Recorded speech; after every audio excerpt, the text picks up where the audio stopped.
अरावली पर्वतमाला की कहानी। ये कहानी किसी किले की प्राचीर से शुरू नहीं होती। ये कहानी किसी राजा की तलवार, किसी युद्ध की रणभूमि या किसी साम्राज्य के पतन से भी शुरू नहीं होती।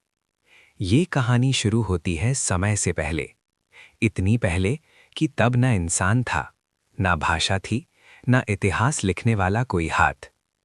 ये कहानी शुरू होती है धरती के जन्म से भी पहले, जब ये ग्रह सिर्फ आग, धुएं और पिघली चट्टानों का गोला था, जब आकाश में बादल नहीं बल्कि गैसों का कोलाहल था, जब जीवन एक संभावना भर था।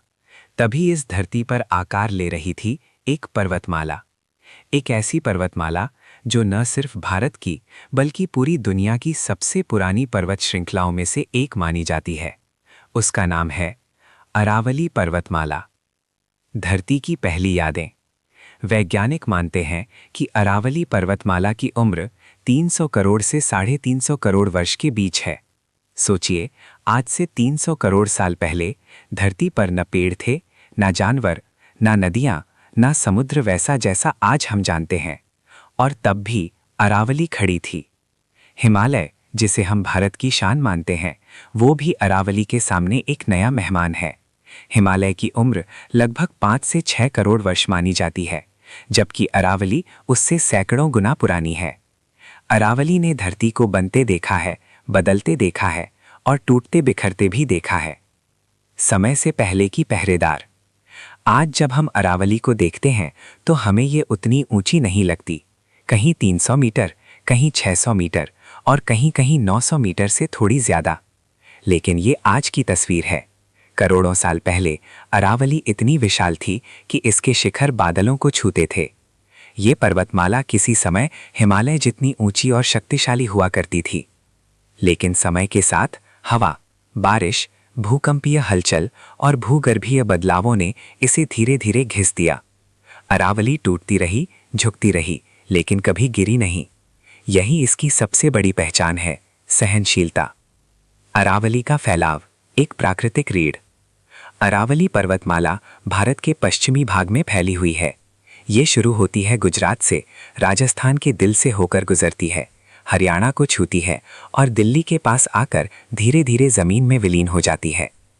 ये पर्वतमाला उत्तर पश्चिम भारत के लिए एक प्राकृतिक रीढ़ यानी बैकबोन की तरह है। अगर भारत का नक्शा देखा जाए तो अरावली ऐसे खड़ी दिखती है जैसे कोई बुजुर्ग योद्धा देश की रक्षा कर रहा हो। रेगिस्तान को रोकने वाली दीवार। अरावली की सबसे बड़ी भूमिका है रेगिस्तान को रोकना। राजस्थान का थार रेगिस्तान दुनिया के सबसे बड़े रेगिस्तानों में से एक है। अगर अरावली ना होती तो ये रेगिस्तान आज दिल्ली, हरियाणा, पश्चिमी उत्तर प्रदेश और शायद गंगा के मैदानों तक फैल चुका होता। अरावली रेत के तूफानों को रोकती है, सूखी हवाओं को दिशा देती है और मानसून की हवाओं को मोड़कर उत्तर भारत में बारिश लाने में मदद करती है। ये पर्वतमाला उत्तर भारत की जलवायु का मौन नियंत्रक है। मानसून और पानी का रिश्ता। अरावली सिर्फ रेत नहीं रोकती, ये पानी को भी संभालती है। अरावली की पहाड़ियों में कई छोटी बड़ी नदियों का जन्म हुआ। लूनी, बाणगंगा, साबरमती की सहायक नदियां। इन सब का रिश्ता कहीं ना कहीं अरावली से जुड़ा है। अरावली की चट्टानें बारिश के पानी को जमीन के भीतर समेट लेती हैं। यही कारण है कि इस क्षेत्र में भूजल यानी ग्राउंड वाटर का स्तर अरावली की मौजूदगी से जुड़ा हुआ है। सभ्यताओं की गोद। जहां पानी होता है वहीं जीवन जन्म लेता है। अरावली की गोद में कई प्राचीन सभ्यताएं पली बढ़ीं। यहाँ तांबे की खदानें थीं जो हजारों साल पहले लोगों को धातु युग में ले गईं। यहीं जंगल थे जिनसे लकड़ी, फल, औषधियां मिली। यहीं नदियां थीं जिनसे खेती और जीवन संभव हुआ। अरावली ने इंसान को सिर्फ आश्रय नहीं दिया, सभ्यता का रास्ता दिया। राजपूत काल और अरावली। इतिहास के पन्नों में अरावली का नाम वीरता और सुरक्षा के साथ जुड़ा है।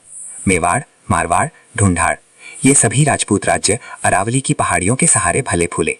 चित्तौड़, कुंभलगढ़, रणथंभौर, ये किले सिर्फ पत्थर नहीं थे, ये अरावली की ताकत का विस्तार थे। अरावली ने इन राज्यों को दुश्मनों से बचाया, रणनीतिक ऊंचाई दी और प्राकृतिक रक्षा कवच बनाया। जैव विविधता का खजाना।